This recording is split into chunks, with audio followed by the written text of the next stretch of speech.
Today's story is Sylvester and the Magic Pebble by William Steig. Let's see what this one's about. Sylvester Duncan lived with his mother and father at Acorn Road in Oatsdale. One of his hobbies was collecting pebbles of unusual shape and color. What are some of your hobbies? I love to go geocaching and to crochet and to read books. What do you like to do?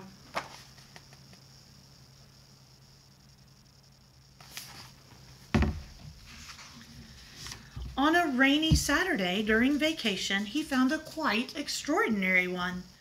It was flaming red, shiny, and perfectly round like a marble.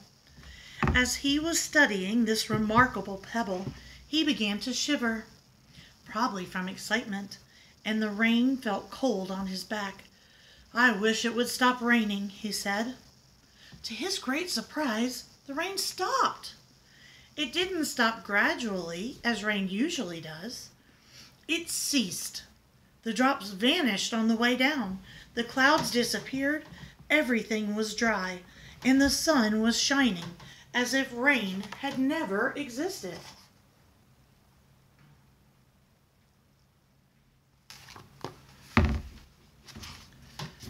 In all his young life, Sylvester had never had a wish gratified so quickly. It struck him that magic must be at work, and he guessed that the magic must be in the remarkable-looking red pebble, where indeed it was. To make a test, he put the pebble on the ground and said, "I wish it would rain again." Nothing happened. But when he said the same thing, holding the pebble in his hoof, the sky turned black. There was lightning and a clap of thunder, and the rain came shooting down. "What a lucky day this is," thought Sylvester. "From now on, I can have anything I want. My father and mother can have anything they want. My relatives, my friends, and anybody at all can have everything anybody wants." He wished the sunshine back in the sky, and he wished a wart on his left hind fetlock would disappear. And it did. And he started home, eager to amaze his father and mother with his magic pebble.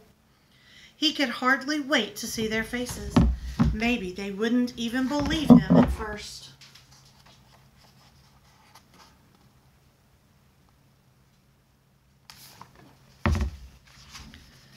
As he was crossing Strawberry Hill, thinking of some of the many, many things he could wish for, he was startled to see a mean, hungry lion looking right at him from behind some tall grass.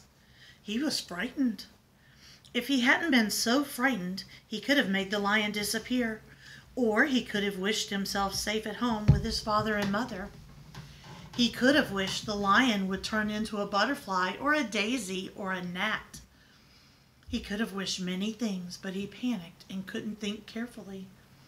"I wish I were a rock," he said, and he became a rock.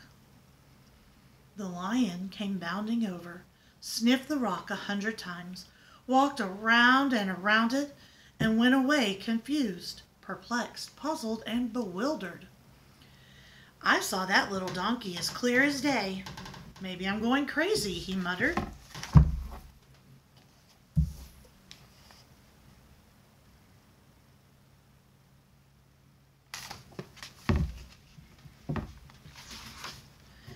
And there was Sylvester, a rock on Strawberry Hill, with the magic pebble lying right beside him on the ground, and he was unable to pick it up. "Oh, how I wish I were myself again," he thought. But nothing happened. He had to be touching the pebble to make the magic work, but there was nothing he could do about it. His thoughts began to race like mad. He was scared and worried. Being helpless, he felt hopeless. He imagined all the possibilities, and eventually he realized that his only chance of becoming himself again was for someone to find the red pebble and to wish that the rock next to it would be a donkey. Someone would surely find the red pebble. It was so bright and shiny. But what on earth would make them wish that a rock were a donkey? The chance was 1 in a billion at best. Sylvester fell asleep. What else could he do? Night came with many stars.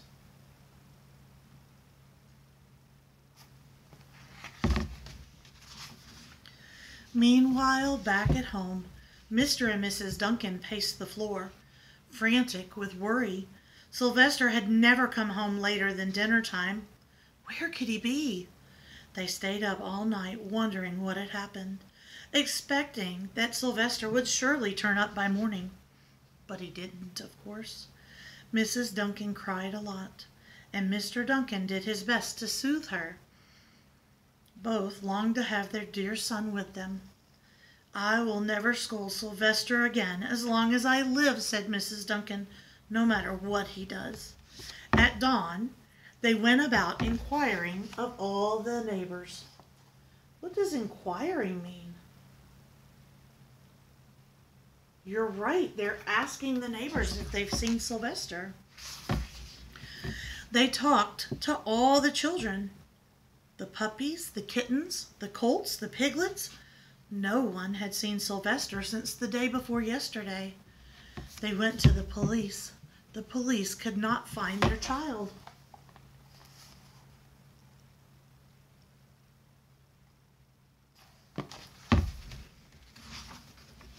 All the dogs in Oatsdale went searching for him.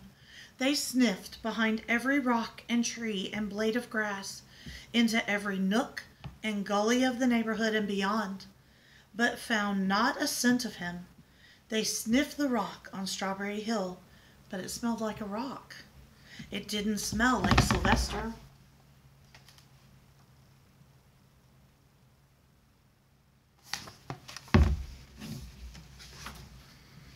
After a month of searching the same places over and over again, and inquiring of the same animals over and over again, Mr. and Mrs. Duncan no longer knew what to do. They concluded that something dreadful must have happened, and that they would probably never see their son again, though all the time he was less than a mile away. They tried their best to be happy, to go about their usual ways, but their usual ways included Sylvester, and they were always reminded of him. They were miserable. Life had no meaning for them anymore. Excuse me.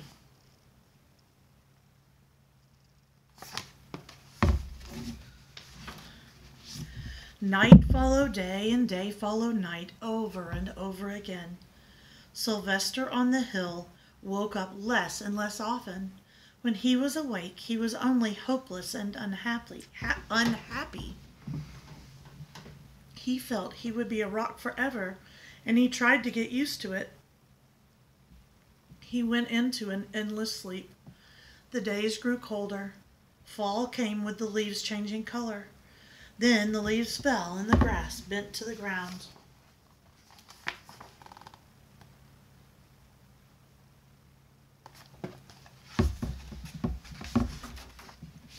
Then it was winter.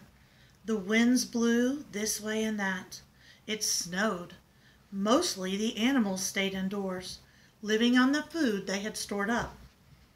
One day a wolf sat on the rock that was Sylvester and howled because he was hungry.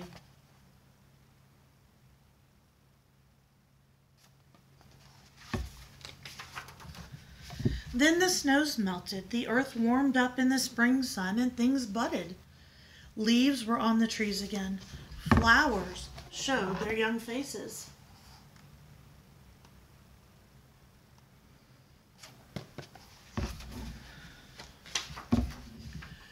One day in May, Mr. Duncan insisted that his wife go with him on a picnic. "Let's cheer up," he said. "Let us try to live again and be happy, even though Sylvester, our angel, is no longer with us." They went to Strawberry Hill. Mrs. Duncan sat down on the rock. The warmth of his own mother sitting on him woke Sylvester up from his deep winter sleep. Oh, how he wanted to shout, "Mother, Father, it's me, Sylvester. I'm right here." But he couldn't talk. He had no voice. He was stone dumb.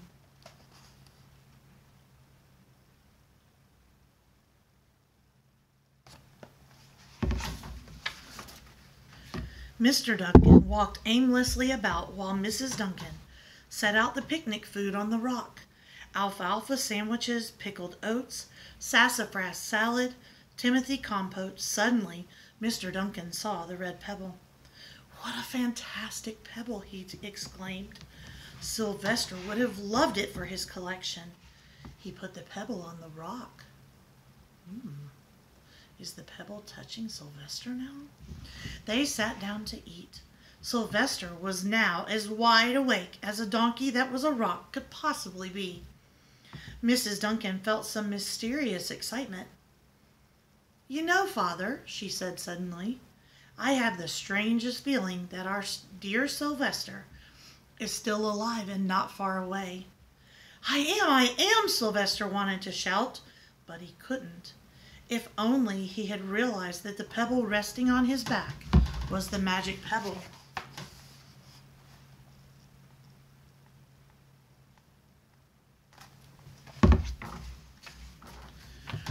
"Oh, how I wish he were here with us on this lovely May day," said Mrs. Duncan. Mr. Duncan looked sadly at the ground. "Don't you wish it too, Father?" she said. He looked at her as if to say, "How can you ask such a question?" Mr. and Mrs. Duncan looked at each other with great sorrow. "I wish I were myself again. I wish I were my real self again," thought Sylvester. And in less than an instant, he was. You can imagine the scene that followed. The embraces, an embrace is a hug, the kisses, the questions, the answers, the loving looks, and the fond exclamations.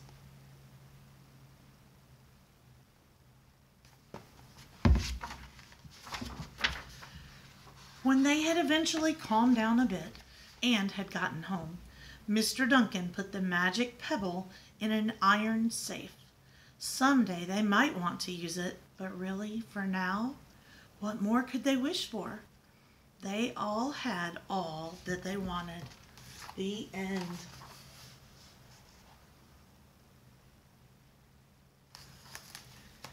I hope you enjoyed Sylvester and the Magic Pebble. Have a great day.